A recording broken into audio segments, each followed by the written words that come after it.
Hey, welcome to Socialism for All. Today's date is April 17, 2021, and in this video I'm going to read from a Bloomberg article about Nick Lim, who is providing web services keeping fascists online. If you like this video, please click like and subscribe and consider supporting us on Patreon. There's a link to Patreon in the video description.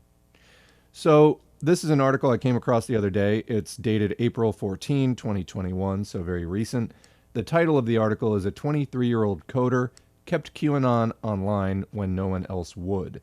The subtitle, "Nick Lim provides tech support to the U.S. networks of white nationalists and conspiracy theorists banned by the likes of Amazon." So before we get into the article, I just want to take a moment to remind everyone, as the name of the channel may have clued you in, this is a socialist channel. We are no fans of Amazon. We want to end capitalism, or any of these other big tech companies. The fact is, we do live in capitalism. What does that mean? It means that industry, the means of production, all of the things down from the local car wash to a lot of the national infrastructure is privatized. It's in private hands, operated for profit, and really with very minimal input from the workers who actually do the work to create the goods and services which capitalists keep as their own private property for their own profit. It is that entire system which is our enemy, and of course the far right are defenders of that system who also want to do things like, overt policies of genocide and things like that. That's not good for really anyone except for the very rich. So not on board with that. And I say this why? Well, because right now there is a debate going on about free speech, and free speech absolutists say these people have a right to be heard in our system. I take a different view, which is one of anti-fascism. I oppose fascism in all of its forms. And this isn't really a discussion about what big tech companies are allowed to do or aren't allowed to do. My channel, Socialism for All, has been kicked off of Facebook twice. I don't really give a fuck. Okay, great. Facebook is a Nazi site. They suppress left voices and they empower right-wing voices. They're in private hands. I don't like that. I oppose Facebook. I don't give them money. And to the extent that I use their site at all, it is just to promote my videos. I don't buy things through them, etc. I try to do what I can to just avoid using them at all. So this is the situation in capitalism, where capitalists use their system to increase their power, try to make their system as stable as possible, and profit. That's what it comes down to in the end. Again, we as socialists want to destroy the whole system, replace it with something worker-centered, which we have the means to do. It's a matter of being politically organized enough to do it. And people like this, white nationalists and all these QAnon crazies, etc., they're very much opposed to these things, so they are not our friends. Let's get into the article. I think that this will become clearer the more that we read. So the article is by William Turton and Joshua Brustein. 2.5 months before extremists invaded the U.S. Capitol. Comment: it's not just that they're extremists, they are far-right activists. Extremists there, not the best word choice. Continuing, the far-right wing of the internet suffered a brief collapse. All at once, in the final weeks of the country's presidential campaign, a handful of prominent sites catering to white supremacists and adherents of the QAnon conspiracy movement stopped functioning. To many of the forum's most devoted participants, the outage seemed to prove the American political struggle was approaching its apocalyptic endgame. Quote, Dems are making a concerted move across all platforms, read one characteristic tweet. Quote, the burning of the land foreshadows a massive imperial strike back in the next few days, unquote. Comment, the irony of far-right people talking about the empire is profound and disturbing. It's ironic, first of all, for anyone who may not understand that. One of the first big books of post-World War II fascism was called Imperium, for example, for God's sake. But this is characteristic of, in particular, the U.S. neo-fascist movement large swaths of which do not understand that they are right-wing. I know somebody like this personally. Goes in for every kind of classic fascist type, deranged conspiracy social theory that you could come up with. In fact, identical things to what the first wave fascists were promoting in the 20s and 30s in the last century. Yet, it's the left who are the fascists, according to them. The Nazis were left-wing. I'm sure we've all met somebody who has said this. And they can't see the blood on their own hands being involved in this movement. So they don't even necessarily see themselves as right-wing. You get some like the Richard Spencers and whatnot who, you know, for them or like Aryan Nations people, for them, you know, they know what they're doing. But for a lot of these people who get just sucked into it, maybe they're coming more from the like rah-rah flag-waving nationalism side of it. Like they don't understand. According to them, they're always the good guys, no matter what. And it's always some other who is like the bad fascists, and it's never them. But understand, there's no such thing as anti-imperialist fascism. That is just... my head gets heavy contemplating like the profound ignorance, which is, again, hallmark of fascism, particularly willful ignorance, just tuning it out on purpose. Here, have some facts. No, facts are liberal slander or whatever. The level of ignorance required to sustain this mindset is profound. But they manage to do it en masse, and they support each other. What is empire? We live in the age of advanced, consolidated monopoly capitalism, capable of operating on a global scale and manipulating entire countries for corporate profit, for capitalist profit. I mean, very often it takes the form of a corporation, but capitalist profit, whatever.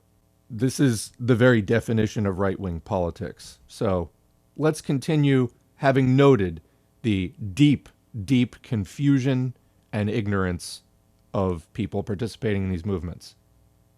Continuing, in fact, there'd been no conspiracy to take down the sites. They'd crashed because of a technical glitch with VanwaTech, a tiny company in Vancouver, Washington, that they rely on for various kinds of network infrastructure.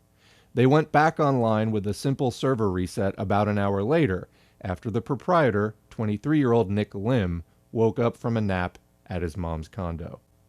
Lim founded VanwaTech in late 2019. He hosts some websites directly and provides others with technical services, including protection against certain cyber attacks. His annual revenue, he says, is in the hundreds of thousands of dollars.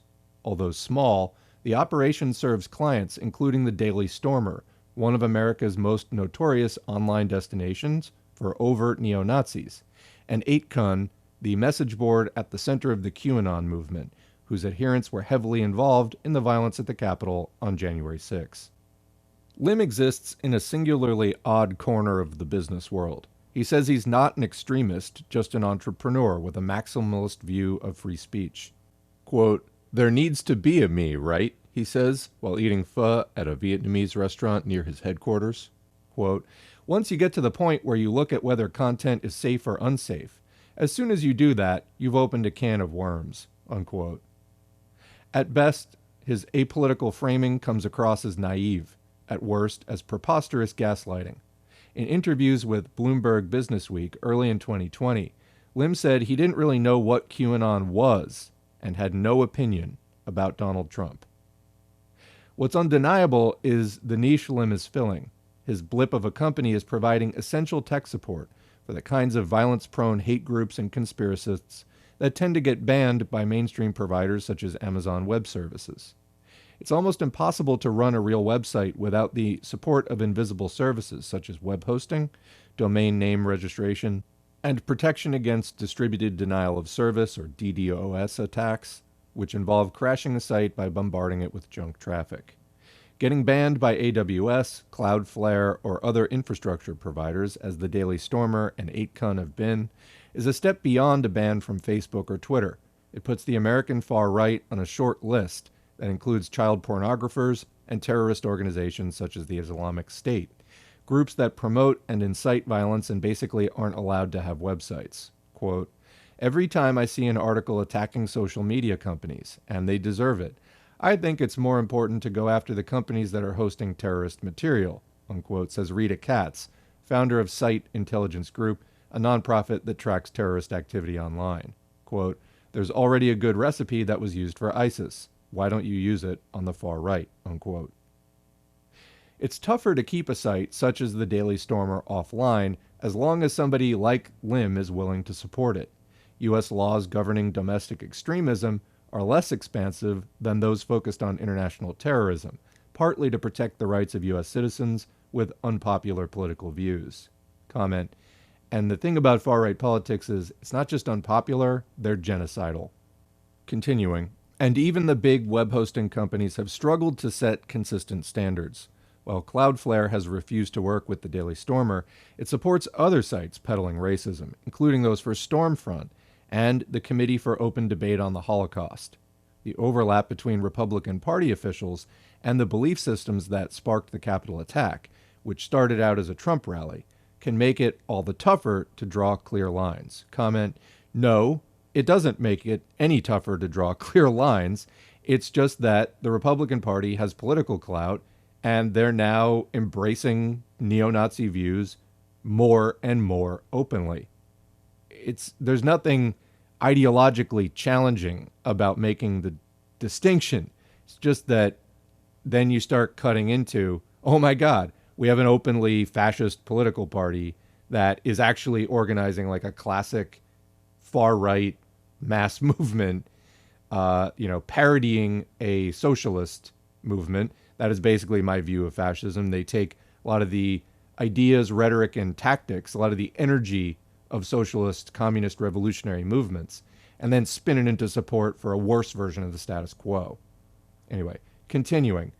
Voices from across the U.S. political spectrum have registered concerns about companies setting up litmus tests to ban groups from the internet. That said, the voices Lim supports tend to come from the same general neighborhood. He sought out Andrew Anglin, who runs the Daily Stormer, to offer the neo-Nazi free tech support. Free tech support. He says his largest customer is 8con, and he has a personal relationship with Ron Watkins, the site's former administrator, and one of its key leaders since its inception. Lim argues that the real political crisis facing the U.S. is not extremist violence, but erosion of the First Amendment. Comment, okay, you're a joke. I don't know what else to say, because that's not the real political crisis facing the U.S. The majority of terrorism conducted in the United States is from far-right white Christians. That's the majority of terrorism being conducted in the United States. And if those people ever gained power, it would be a disaster for the vast majority of the country. So this guy is at best a clown, just like it said earlier.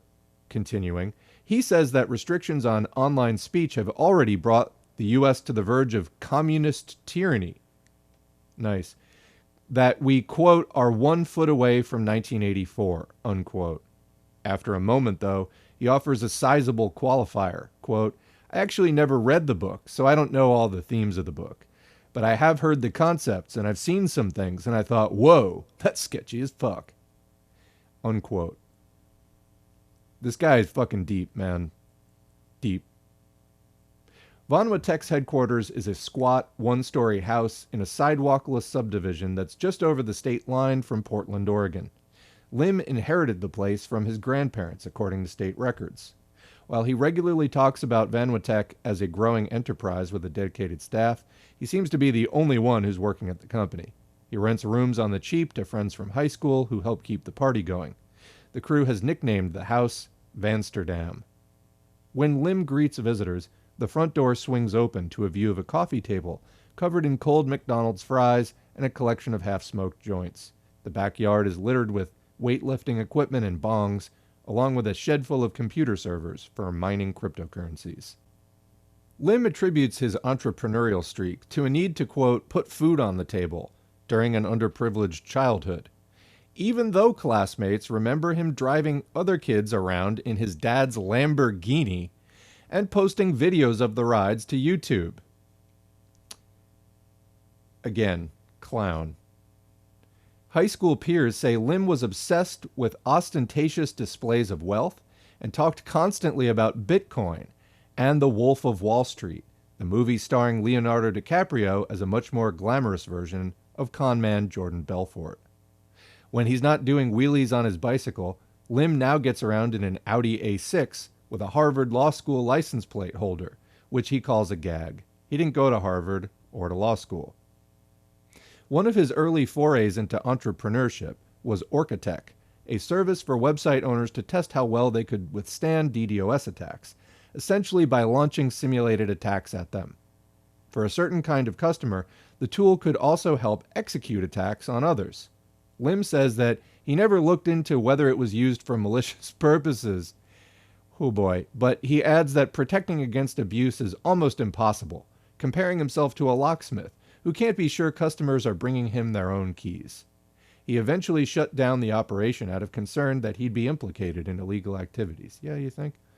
Lim says he, quote, got famous after reaching out to Anglin. He'd read about the difficulties the Daily Stormer was having staying online. He wrote to Anglin on Gab, a social network popular amongst the rightist fringe, and offered free use of BitMitigate, his latest DDoS protection product. When asked why he wanted to do business with one of the U.S.'s most notorious white supremacists, Lim shrugs, quote, they were censored, so that's what was interesting about them. Comment. What do we have here, the profile of this fucking douchebag? 23-year-old moron, doesn't know shit about shit, just wants to be rich, is obsessed with this ostentatious displays of wealth, as they put it, Bitcoin, libertarian kind of fucking bullshit we just covered in the last video. And he is proactively reaching out to the Daily Stormer to help them for fucking free. What do you think? Is this political? Kind of seems like it. He then launches into a rambling justification, questioning whether the Daily Stormer is actually serious about the racism that defines it. Oh. Quote, they could be joking, he says. Either way, he adds, quote, I just don't care. To me, it's not illegal speech, unquote. It's just a joke, bro. We're just joking about racism. We're just joking about genocide. We're just joking, bro. Can you take it? It's just a prank, bro. Have you heard any of this before? Okay. Continuing, if it's working right, infrastructure should be invisible. As with sewers and electrical grids, sturdy domain name servers and distributed hosting services allow the people who rely on them to focus on more pressing matters. It's possible to run websites in the face of hostility from the huge companies that host most sites and protect them from attack. But it's not easy, and the sites that do it tend not to work that well. The Daily Stormer's infrastructure troubles, and you can see Andrew Anglin's squinty fucking skinhead face right there on the screen, really began shortly after white supremacists rioted in Charlottesville, Virginia in 2017. R.I.P. Heather Heyer. After the riot, Anglin posted an article mocking Heather Heyer, the counter-protester murdered by a neo-Nazi in attendance with his car, and a handful of tech companies pulled the support the site needed to stay online. This started with GoDaddy Inc., which had provided its domain name registration, the service that links the location of content on a server to a URL someone can type into a web browser. Cloudflare, which had protected the Daily Stormer against DDoS attacks, also banned it, as did a handful of other service providers. The site began bouncing around between permissive offshore hosting providers, leading to periodic service outages and a general deterioration of its usability. Over the past few years, several other sites have been similarly hobbled or taken offline after their users were implicated in racist massacres. Comment, if users of your site, which now, reflect digital online versions of subcultures and ideologies, are consistently getting into racist massacre behavior, I think, there's decidedly a problem there. Why wouldn't you want to shut that down? Why would you want to help perpetuate that? Continuing. In 2018, Gab went offline after a mass murder at a synagogue in Pittsburgh by a person who kept a profile marked by anti-Semitism on the social network. The people who ran Gab denied that they were running an extremist website, describing theirs as an open forum for anyone seeking a less censorious alternative to Facebook. When Gab lost its domain name registration, a Seattle-based company named Epic made a show of taking it on. Comment right there on the right is a headshot of Rob Monster, the CEO of Epic.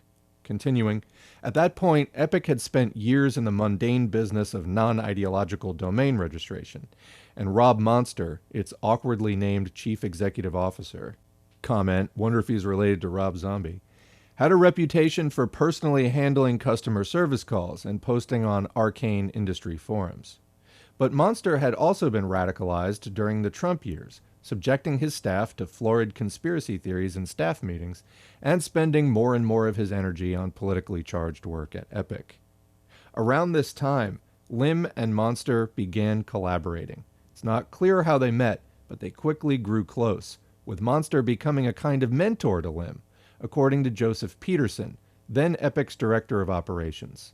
Comment, what do you think the chances are that Lim actually has no opinion on Donald Trump? I would say 0. I would say that's just a blatant, very non-believable lie. Continuing. In 2019, the company bought BitMitigate, the Lim service that was supporting the Daily Stormer. As part of the deal, Lim became Epic's chief technical officer. By the time Lim arrived, Monster's political fixation had come to dominate Epic, says Peterson, who describes himself as progressive. Peter says he agreed with Monster's view that domain registrars shouldn't refuse clients based on their political views. Comment, again, this is the limitation of progressive capitalists and their lack of an ideological grounding in anti-fascism. At least any kind of effective anti-fascism that actually understands the problem. Continuing, he likens the business to the hospitality industry, arguing that a hotel shouldn't kick out otherwise untroublesome guests whom the proprietor overhears saying racist things. Comment, I don't know, would you let Aryan nations host a convention in your ballroom? Anyway, continuing. It's a different matter, he says, when a registrar becomes a beacon for racists urging violence. Comment, I guess, what is the distance between those two things? Why do we tolerate this at all, at any level? Continuing. The blowback that followed Epic's support of Gab led Monster to prioritize working with extremist sites, such as Alex Jones's Infowars.com, according to Peterson. Quote, once a hotel invites the neo-Nazis, hosting their convention year after year, that's no longer ethical, he says. That's where I feared Epic was going, unquote. I just want to comment again on the extremist sites thing. These are fascist sites. They may not be allowed to write that in Bloomberg, but that's what we're talking about. Continuing. Rob Davis, Epic's senior vice president for strategy and communications, said in an email that Peterson was biased and that the idea Epic would pursue extremist clients was, quote, categorically nuts. He said Epic cut ties with BitMitigate's previous clients, including the Daily Stormer, and had no direct contact with Anglin. Peterson says he quit the company soon after Monster began a staff meeting by telling attendees to watch a video of the 2019 mosque shootings in Christchurch, New Zealand. He said the CEO claimed the video would convince his employees that the massacre had been faked. Comment, because I guess that has a lot to do, the content aside, that doesn't seem to have a lot to do with any of the company affairs whatsoever. Continuing. Before killing 51 people, the perpetrator of the New Zealand massacre had posted a manifesto to 8chan, the precursor to 8kun. That August, another young man followed the same pattern, crediting the site for radicalizing him before a mass murder in El Paso. Quote, I've only been lurking here for a year and a half, yet what I've learned here is priceless, unquote, the shooter wrote of 8chan before killing 23 people. In the wake of the shooting, Epic declined to support the site, citing, quote, inadequate enforcement and the elevated possibility of violent radicalization on the platform, unquote. Comment, well, A, the damage was already done. B, I guess everybody's got to draw the line somewhere. Apparently that one, according to the guy, wasn't faked. Continuing. About the same time, Lim left Epic and announced he had started VanwaTech. The new service would prove critical to getting 8kun online and keeping it there. Lim was central enough to the effort that he flew to Japan to celebrate the site's launch with Jim and Ron Watkins, the site's owner and administrator, who are father and son. Comment, that is so disgustingly creepy. On election day, Ron announced that he'd stepped down as 8kun's administrator. He was later banned from Twitter for promoting election-related conspiracy theories. In October, Bloomberg Businessweek emailed Monster, requesting an interview to discuss Epic's political philosophy and its relationship with Lim. Davis, the Epic executive, sent a 9-page response, arguing that Epic had been demonized unfairly and had done a great job of combating extremism. Comment, that is just a little hard to even read calmly. Okay. Continuing, Davis accused the news media of trying to destroy the lives of Epic employees and said the interview request itself was part of an attempt to manipulate the 2020 presidential election. Okay. Quote, "The long and short of it," he wrote, "is that we don't give interviews to traitors of our country that participate in attempted coups sponsored by offshore money," unquote. He CC'd close to 100 other recipients, including the Republican chair of the FCC, the antitrust division of the FTC, and Fox News host Sean Hannity.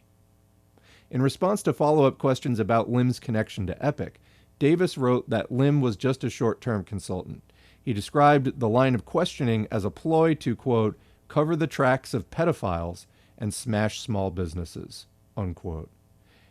If that doesn't sum it up, I don't know what does as far as the brain of a fascist in the U.S. today.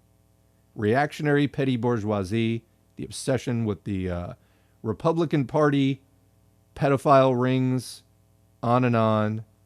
It is an incoherent political philosophy designed to just keep the most rigid form of capitalism that they can manage afloat in an age of crisis. And really, I think, impending doom for the U.S. empire that is getting more and more desperate. But continuing. Along with the vagaries of Lim's napping schedule, the sites relying on VanwaTech might have to worry about its proprietor's conflicts with the likes of Site Intelligence. Frederick Brennan, 8chan's repentant founder who occasionally sparred with Lim online, and Ron Guillemette, an internet researcher and activist. For more than a decade, Guillemette has dedicated most of his time to chasing spammers and people who sell phony vitamins around the internet. He's developed a deep knowledge of the architecture of the web, and his tactics include pressuring his target's tech support partners to stop working with them. The Californian, whose political views are a hodgepodge of mostly liberal ideas, says he chased bad actors because he thought they were crooks, not for ideological reasons, until this summer, when he found himself increasingly agitated by QAnon's influence on U.S. politics. Guillemette decided to try to take down 8kun. Quote, "I set myself the task of causing as much trouble as possible for this one particular website," he says. Guillemette decided the best way to get to 8kun was Lim. In October, he persuaded CN Servers, the Oregon company that guarded VanwaTech's 254 Internet Protocol addresses against DDoS attacks, to cut it off. When CN Servers did so, 8kun went offline for about an hour before VanwaTech switched to another service provider. He now uses DDoS Guard, a Russian company less sensitive to pressure campaigns. Web hosting for 8kun has since been spread over 11 IP addresses held by 3 different companies, all based in Moscow and in business with DDoS Guard, says Guillemette. Scattering the site across numerous servers appears to be a tactic designed to make it harder to take offline. Quote, "I feel like I've been chasing them, like the foxes and the hound," unquote, Guillemette says, adding that the Daily Stormer and 8kun are being, quote, "kept alive and breathing on the internet only because Mr. Nick Lim is keeping them," unquote. The politics of web hosting rose to national prominence after the insurrection at the Capitol. Parler, which has replaced Gab as the buzziest right-wing social network, went offline after Amazon deprived it access to AWS. It stayed down for a month, increasing the conviction among many conservatives that the companies who run the internet are aligned against them. The site came back online in February and has been mostly stable since then. Lim sees the rising concerns around high-tech censorship as a business opportunity. He had nothing to do with getting Parler back online, but the incident aggravated distrust in large tech companies in a way that could work to his benefit. He says he's been furiously buying extra racks of computers on eBay to keep up with the increased business. Over the course of several conversations, Lim also repeatedly suggests he's going to focus more on hosting pornographic websites, which aren't exactly digital pariahs like some of his other clients, but are controversial enough to face hostility from some service providers. Quote, "A lot of people will say, oh, that's an abuse of free speech to post nude pictures." Comment, really? "Some people won't service a nude website. We don't care." And that's the end of the article. So I want to comment a little bit on this last whole section here. I thought it was interesting, this guy, Ron Gilmet, talking about how he started out pursuing criminals and people selling fake vitamins and crap like that. You see the crossover. Trump telling people to like inject bleach because he's consulting with that guy who runs the weird chlorine dioxide like company. And then Alex Jones selling his like garbage supplements. By the way, I take vitamins. I believe in supplements. There's also people selling absolute garbage ones, and they tend to be tied to right-wing websites. Very similar are those disaster survival kits that they sell, those like meal kits. There's nothing wrong with surviving a disaster, or like if you want to keep some like, you know, extra preserved food around your house for in case of an emergency. Okay, great. But again, it's tied in with this like network of seedy right-wing capitalist people, and I don't just mean like all capitalism. I mean these particular ones that are tied to like far-right politics. I don't know. It's gross. It's giving me like severe flashbacks to the 2000s. You know, I was having to wade through this shit and like figure this stuff out, figure out my own politics, more or less on my own. There weren't a ton of socialists online at that point.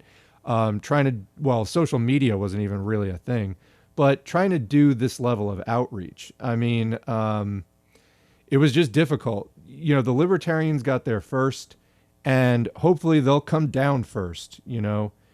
I don't know what else to say, but you have all the hallmarks here. People obsessed with like money and wealth, denying the right wing. It's blatant lies. And I don't know. How long will we tolerate it? Thanks for listening. If you have a comment, leave a comment. Thanks to our current patrons whose names are on the screen. Thank you for your support. Everything is helpful and encouraging. If anyone would like to become a patron, head to patreon.com/socialismforall, and you can sign up for as little as $2 a month. Otherwise, biggest thing you can do to support the channel is spread the videos. You can put them on Reddit, Twitter, Facebook, wherever you're online. The more people who put eyes on them, the more likely the channel is to grow, and we can expand the conversation about ending capitalism. Thanks, and we'll catch you in the next video.